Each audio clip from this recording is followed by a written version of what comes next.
Hi, this is an interesting one, I promise. Oh, and for those of you who haven't seen the earlier videos, this is a game called the Trick or Treat. Each time the game presents us with a dilemma, and we have to discuss which of the two choices would be more beneficial to us, or, on the flip side, which one would cause us less harm. The first rule of this game, and really it should apply to every decision in life, is to think through the worst case scenario for each choice. The point is to minimize risk and avoid harm. And by talking it out, we uncover different aspects of each option, even hidden ones that might hurt us or make us regret our decision. So in a way, this game trains us to make better life choices by getting us in the habit of thinking before deciding. Now let's look at today's dilemma. The choice is between mind reading and time control. Personally, my gut reaction would be to choose time control. But let's think it through. Let's ask ourselves, is this a choice between trick and treat, or treat and treat? Let me explain. Trick versus trick means choosing between two negative options. Treat versus treat means two positive options. Trick versus treat is when one is positive and the other negative. At first glance, today's choice looks like treat versus treat, since it's a choice between two superpowers, abilities beyond what's natural. But just because it's a superpower doesn't automatically mean it's a good thing. Sure, everybody wants to be Superman, but not everyone would want to be, the Incredible Hulk or worse, lizard. So let's carefully examine each option to make sure we don't end up with a superpower that causes more harm than good. Option 1, mind reading. Right away, notice that the description doesn't say we could choose when to use it. So we have to assume the worst case, that we'd automatically hear people's thoughts whether we want to or not. Is that a good thing?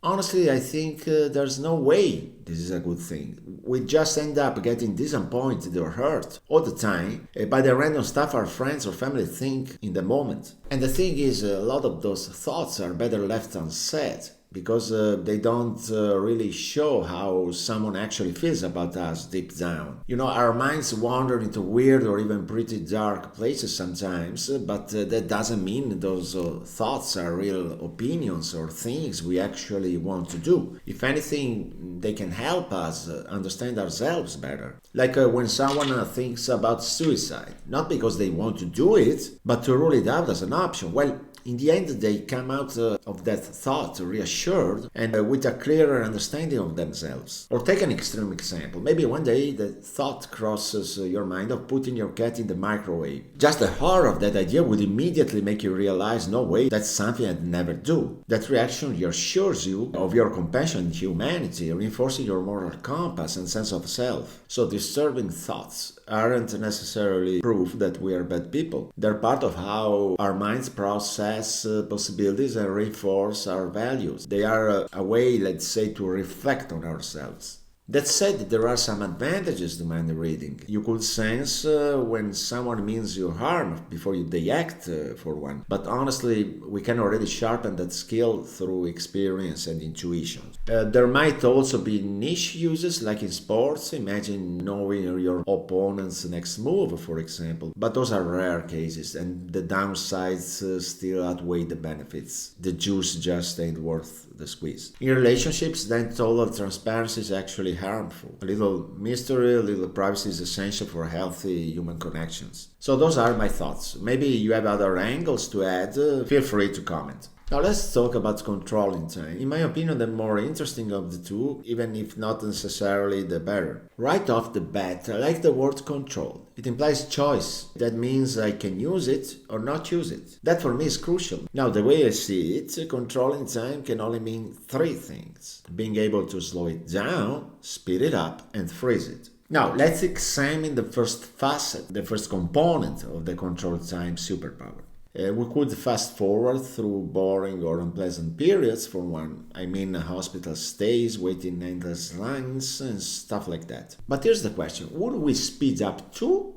Or would we remain the same while the world sped around us? If it's the second case, that's risky. We wouldn't be equipped to respond to the dangers around us in a timely fashion. Cars would be flying by, too fast for us to react, and our bodies would even struggle to avoid collisions with people coming toward us on a sidewalk. But we have to remember we have control. That's the key word and why I said at the beginning that it's so important. So presumably we can decide the pace of time. Let's now imagine the scenario where we continue moving at normal speed while the world spins faster. But if our internal time stays normal while the world runs at a faster pace, in practice, speeding up time would be like jumping into the future. An option we already explored in a past video, remember?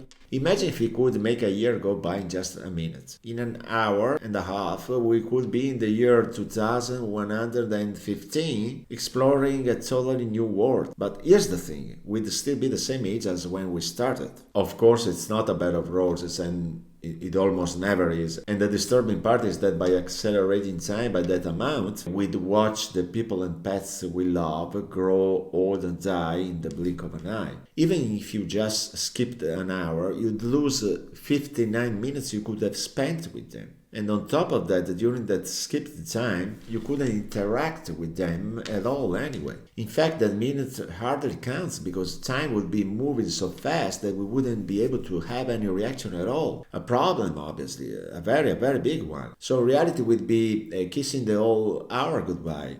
It should be made clear, though, that we wouldn't actually be shortening anyone's lifespan. People will live their lives normally because for them a year would still feel like a full year. It's just that from our perspective, they'd seem to age super fast and interacting with them would be basically impossible.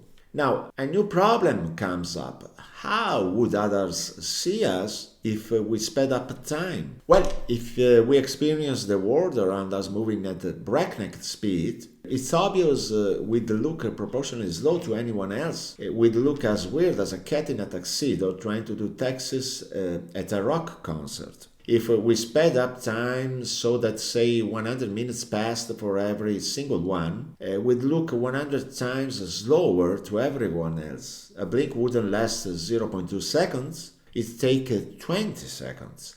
People would think something is seriously wrong with us. If they tried to measure our heartbeat, they might not detect anything at all because each beat would be a minute and 40 seconds apart.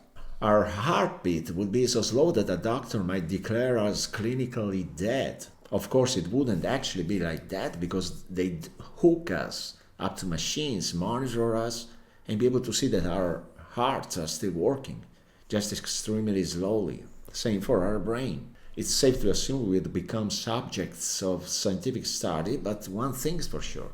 We'd be stuck in a bed or on a chair because every movement we made would be so slow that the doctors would conclude we couldn't move at all. Even trying to speak to explain ourselves would only produce long, monotone, unintelligible sounds, basically completely incomprehensible. On the other hand, if we slowed down the outside world while we stayed at normal speed, everyone else would seem to move more slowly to us and would appear freakishly faster to them. They would see us aging quickly and could even conclude that we have some form of progeria, that rare condition that makes the body age faster. Also consider that if the world around us slowed down, we'd take longer to get things done. For example, government offices would take even more time to issue documents, and every keystroke we typed would show up on the screen with a delay. Overall, it would be a major source of frustration for sure. Still, there are some advantages. Slowing down time around us could actually give us an edge in certain situations, like in sports or competitive settings. Take sports, for example, where reaction speed is everything. We'd be like flies that almost always manage to dodge us because they live on a faster timeline. As a consequence of that, flies see us moving slowly and their reactions seem almost instant to us. Now, the same thing would happen with how we perceive other people's movements when we engage in sports, especially those that rely on speed and quick reactions. Now let's consider the other scenario where, for example, we sped up the time around us and our own bodies adjusted to the new pace. If we moved at the same speed as the time we control, our biological processes would speed up accordingly. That would make us physically and mentally faster, more efficient, more reactive, but we'd also age faster in proportion. From our own perspective, though, nothing would be different, and that's because, as philosopher Henri Bergson explained, there's a difference between clock time and the time as we actually experience it. On a clock, an hour is always the same fixed unit, but in real life, an hour can feel like an eternity, say if we're being tortured, or it can fly by in a minute, like when we are playing our favorite video game. The same logic would apply if we slowed down the world around us and we slowed down with it. We think more slowly, perceive more slowly, live more slowly. And what if we froze time entirely? Now, I got to tell you something. This video might be getting a little too long, so I'll leave it up to you, folks. But let's see what I can do with the little time left. So, what would happen if we actually froze time? What would be the advantages and what would be the downside? Now, one point I'd make is that if we froze time, obviously we ourselves wouldn't be frozen along with it. Otherwise, it wouldn't make any sense because think about it. We'd be stuck for eternity with no way to ever start time up again. That's the exact opposite of controlling the time, and that would go against what the white option says.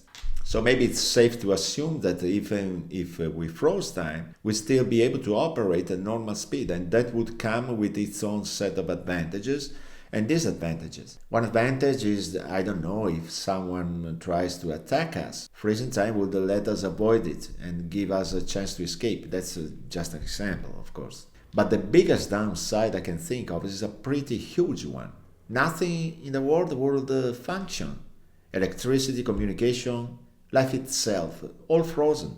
You could perform any action, but nobody would notice. That makes existence kind of meaningless. So yeah, there's a lot we could say about these two, but I can't make the video half an hour long, so I'll leave it to you. So again, if you have any idea, tell me the advantages, disadvantages, and possible scenarios of this other option, freezing time. So, in conclusion, we have seen that this dilemma, mind reading versus time control, is maybe the toughest one we have encountered so far. Not so much because of mind reading, which we ruled out fairly quickly, but because controlling time opens up so many possibilities and complications. It's really a mind job. For me, the decision itself was easy. I said it at the start. I picked time control. The hard part was unpacking all the consequences. But that's always the case when talking about time, you see. It's a scientifically and philosophically complex subject. So yes, I'd choose time control. Not because I'm totally sure how I'd use it, but because at least I'd have the choice, the ability to decide when or whether to use it. So that's my pick. Now let's see what the audience decided.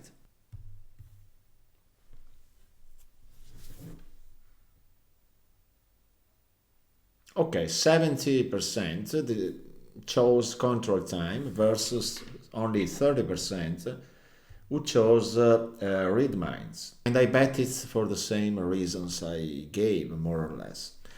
And now a preview of next time's dilemma. Have perfect internet connection, have an infinite phone battery. We'll dig into that in the next video. For now, thanks for watching, and I'll see you next time. Bye bye.